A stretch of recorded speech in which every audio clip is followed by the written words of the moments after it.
Throughout my case, I filed many motions and petitions on my own, the best I could do, with limited access to the law library, 1 hour a day. We were locked down on Wednesdays for no reason at all, just locked down 24 hours, and 23-hour lockdown for the rest of the week for no reason.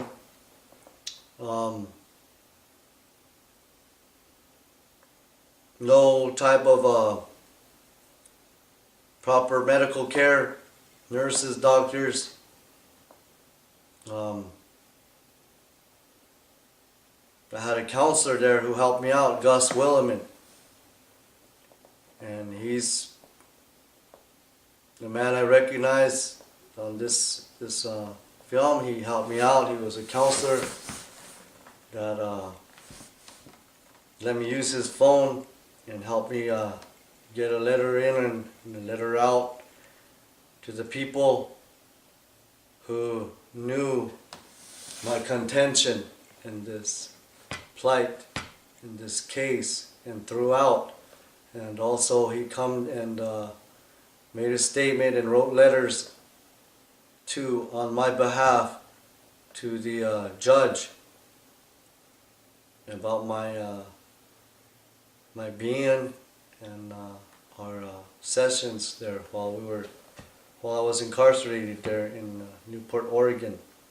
They did not air this case. They did not let it on the newspapers. They did not let it on the radio stations, even though it was put out to multiple radio stations in Oregon, locally, and but statewide. And I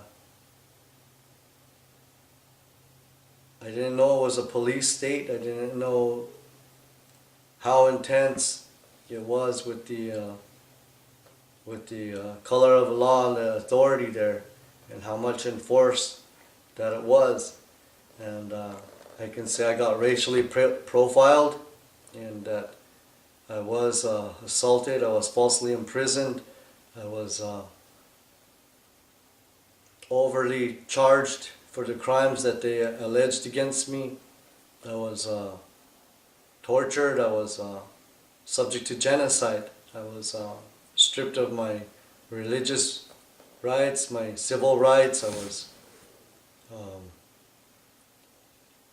grand jury indicted, which means that they basically thought I was guilty, when it says in the law that you are presumed innocent until proven guilty.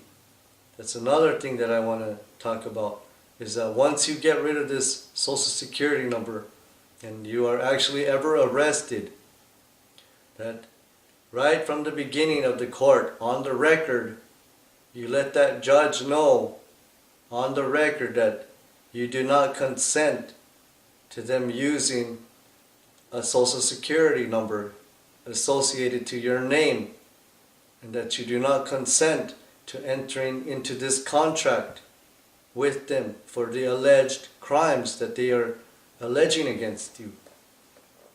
So the whole law system is based on a presumption. So the judge sits there acting like your clan mother. Once that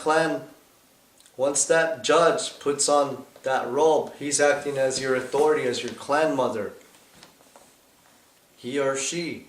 And they sit up there on the judge, on the stand, and decide on your future, and decide on how much you're going to pay and how much they're going to extort from you. And they're presuming that you're not going to say anything about the Social Security scam and the program that they got going through the Social Security Administration and the IRS, and how it works in local, city, and state and federal jurisdiction, and how it works internationally, how it works at the uniform commercial level. And so they are sitting there on the stand presuming that you are not going to say anything, and that you're going to go along with the charges and the whole court hearing that you're standing there and subject to, and being held under duress, where they bombard you with litigation until you cannot think or give in, where you have no other recourse but to take a plea bargain or cop a deal of some sort, unless if you give out a lot of money to a lawyer that's already on the team with them. So that's what you got to know about. Once you get rid of the Social Security number and you do start exercising your sovereign national rights and know that you are immune and you have diplomatic immunity, sovereign immunity from the government of Washington and the laws of the government of Washington. You just tell them to get the fuck back over to DC with that shit, you know? And that's what I'm talking about. What are you doing outside of the 13 colonies? Judging me out here and my people.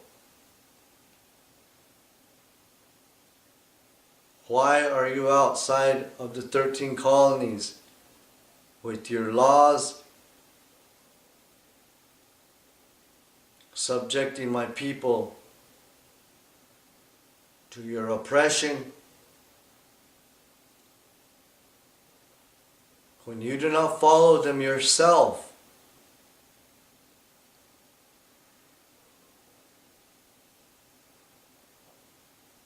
So please, people, read into the Social Security system. Every law that we're living by,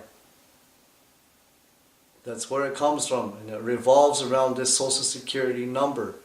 So quit Social Security, resign, rescind from the Social Security program. Sever your coercion. There's laws in all 50 states against making contracts with minors, breathing, living babies. I had to suffer at the hands of the government through foster homes, life with no father and mother, juvenile, jails, alcoholism, drug abuse. You name it, I've been in trouble on the wrong end of the law because of this number that I didn't know any better. So I wished I would have known a long time ago, and I wish that somebody would have been able to show me. So again, I feel it's my duty to share this information with you. It's yours, and you can use it at your discretion. But we're living in a time that there is a diplomatic immunity on the police officers. And so when every time you stand up for your rights, the officers that arrest you have diplomatic immunity. So if you are an advocate and you are an activist, this is definitely something that you would want to do when you are out there fighting for the people's rights and are on the front lines,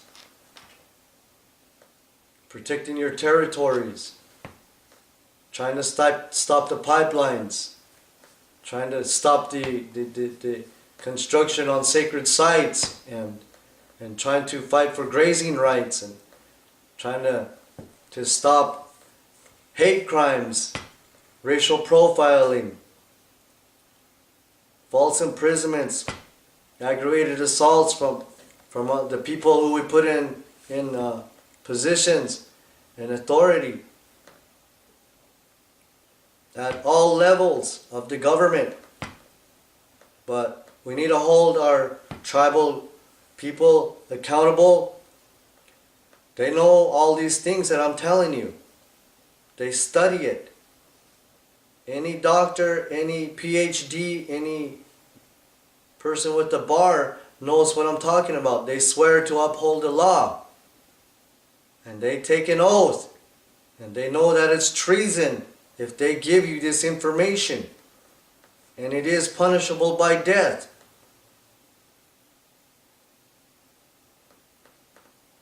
They've killed many of your people. They have killed many of my people.